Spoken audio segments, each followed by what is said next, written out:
answer sa po. Kayo po sa nag-review po kanina po.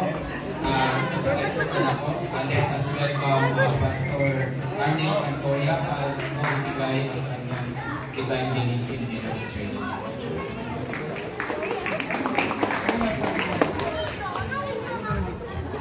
Sama nakakahawak ng mic?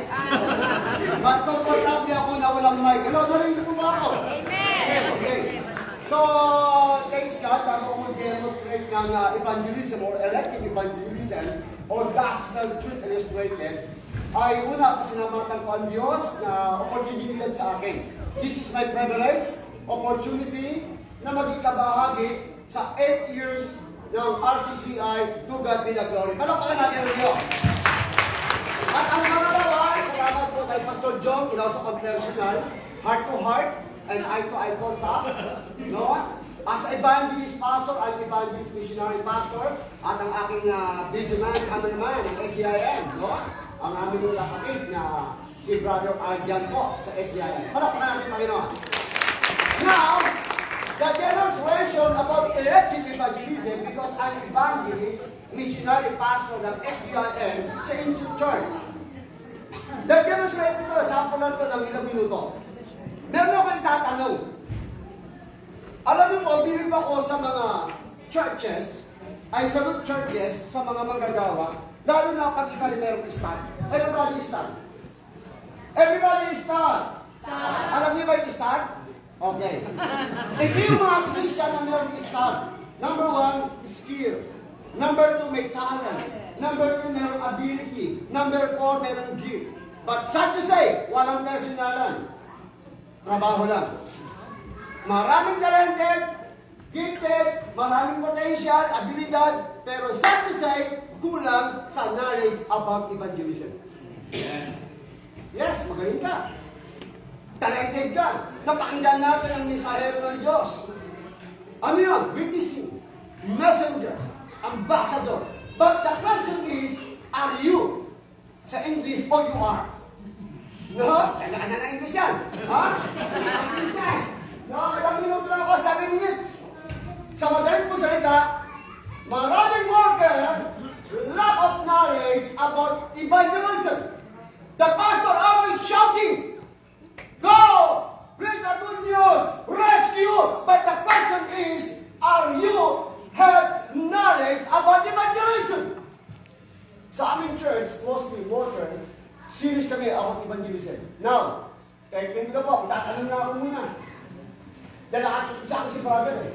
Ano yun eh? Demonstration. Brother, ano pa ang brother? Ha? Jason. Kayo? Talakpan natin si Jason. Alam mo, sa kailangan sa mga anak ng Diyos, pag inutusan, sunod ka agad, obedience is better than sacrifice. Amen. Jason, simple ang tanong ko. Demonstration kataputan, are you Christian? Okay, galing. Hindi ang ganda at nakagad. As a Christian, paano mo ipaliwanag kung salvation? Simple lang, gusto ko lang lang. How to share salvation of good news. Simple. Kasi kasama sa demonstration. Para ma-idea kayo. Okay. How? Otoke. Hangguman, otoke, otoka. Okay. Can you? Palakpakan natin sa ating pag-sumador.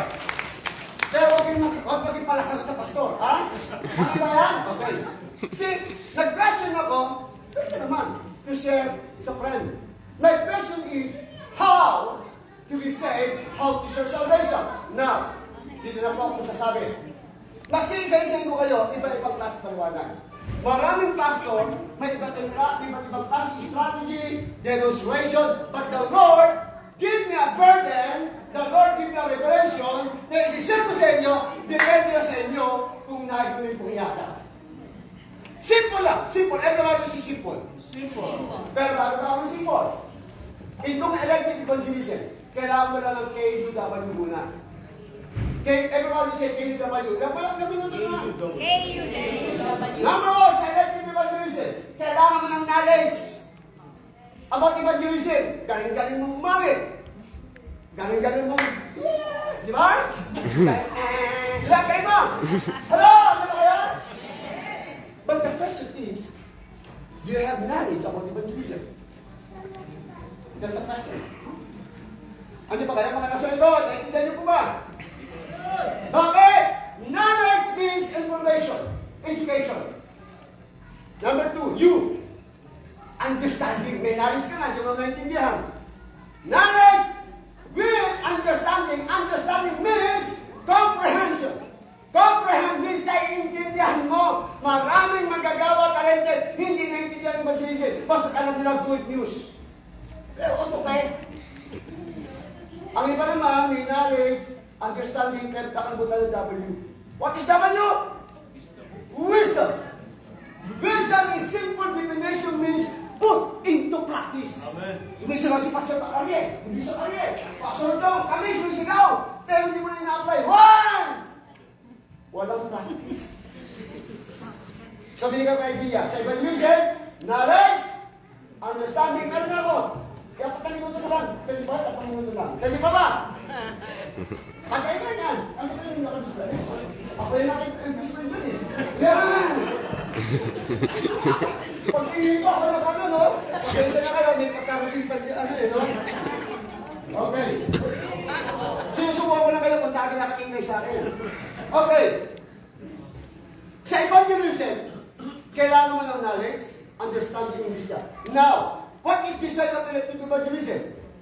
Bishop Ariel gave emphasize about good news. Yes! Ako nakikinig, mas kapasal ako kung nila nakikinig. Wow! Dito sa pastor. Pero dito sa aking ginawa, God give me a burden. This is my book, my manual. I said it past Bishop sa kanya book to encourage and inspire. Because I'm evangelist, this is my manual. Actually, spring yan. Manual is for personal guidance, personal manual study. Nakapokusu. Hanggang mal, pokusu. Hanggang nagkari. Everybody, pokusu. Nakapokus ako sa atong design. Number 1, preaching, teaching, and missionary witnessing. Now, so ang elective evangelism para, we train preacher. Preacher means shouting about salvation. Kaya kailangan dito sa evangelist preacher, dapat dito magaling, malakas ang boses mo katulad ko. Because evangelist preacher is shouting. Amen. Teaching is that is teaching. Means ang witnessing is missionary. Personal witnessing. Good Samaritan, pag tumulong ka, huwag siya ka ng word, iba ko siya tulong walang word ka. Hindi balanse. Dapat balanse. Kaya gawa ka, samahan mo ng salvation. Hindi ba ba siya ng salvation? Humingi ng tulong, ayaw tumulong. Balanse. Okay, now. Sige nga tapos. Demonstration ng house share. Nawa, meron kayo knowledge sa aking natutunan. Kung ito yung makaya ninyo, adapt. Basa. Basa. Kayo, parang kapon eh. Sabay-sabay, yan yung din.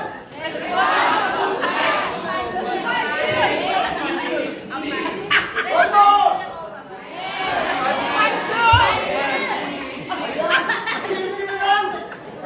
Simple lang pala mag-share ng mga sa ating gospel. Listen. 2 minutes. Listen. Kung ayaw mo malito, kung ayaw mong makalimutan, marami na ako na-encounter. Ang dami-dami evangelism, marami pa. Kasi ito daw TV, babawa ko na lang. Anong gagawin mo para mag-share ka ng good news? ABC lang. Anong ginagawa ko? How to be saved? ABC? Sabi ko, ABC. Sabi ng isang tao, ABC. A, accept Jesus Christ, personal Savior. It's simple. B, believe God. Jesus Christ is the only Savior. And C, confess your sin, ask forgiveness, and repent. That is completely about evangelism. May good news, may bad news, pero parang mo response. Narinig mo na nga yung bad news, narinig mo ang good news, pero hindi ka nag-response. Importante ang response. Ang response means decision making. Kasi sabi ni Bishop, wala akong gagawin, it's finished. Pero kailangan mong response. Ang response niya, ABC. Iyan po ay how to be saved. Kaya hindi na ako nahirapan ako sa Word of God. Pag ano, marami na sinasabi, at sige lang na sa mga congratulations. Paano ka na-save? Paano ka na-save? Di ba, wala sinasabi ha? Ginagawa ko sa church namin. ng Panginoon na pinagkakala sa ating Pastor John. Simple lang sasabihin mo, how to share. Sabihin mo lang sa iyong kasama. Okay, sir, you give me observation. I will tell you ABC. What is ABC? Number one, if you want to say, if you want to receive the good news, you need to respond. Ano yun? ABC. Sabi mo muna ABC. Nasasabi din sa ABC? O ABC. Number one. Second. Sino hindi mayroon intindihin? Accept Jesus Christ. Believe God the Savior. Just only Jesus Christ. And see, confess your sin. Ask forgiveness and repent. That's the simple demonstration about evangelism. Amen. Brothers, sisters in Christ, I hope meron kayong knowledge, meron kayong naintindihan. Put into practice. Amen. I tell you, if you want to know about my manual, talk to me. And then, Pastor Jong, talk to you. Okay? Simple lang. Ang dito na lahat, ang about evangelism. Ang dito na po yan. Basic doctrine evangelism. The simple illustration. That talagang tutulong ka ng worship. How to preach. Tutulong ka yan. Yung preaching, ng minuto, paano pa-altar call, nagtutulong tayo. Sa church namin, tutulong namin yan. Hindi ako kung tama pa sa hindi ka evangelist ko. Pang-teacher ka. Hindi ka pang-teacher. Kasi lagi ka nakasigaw. Evangelist preacher ka. Kung sermon may masigaw, may ilang boses, may kitang sa personal, missionary ka. Personal. Ibig sabihin, as a Christian, put into practice. Maraming salamat. God bless you. Super sigaw. Praise God. Paano ba yan, Pastor? Parehang sigaw ko. Ayan! Pinagsama na! Ang tawag sa kanya, Pastor Amay Pacquiao. Walang pangalan natin si Pastor. Gusto ko yan. Ayan. Di ba? Basic lang sa kanya ang pagde-demo or pag-evangelize. Purihin ng Diyos. Ngayon po, pwede po ba tawagin natin yung ating guest speaker? Ayan. Kunin na natin.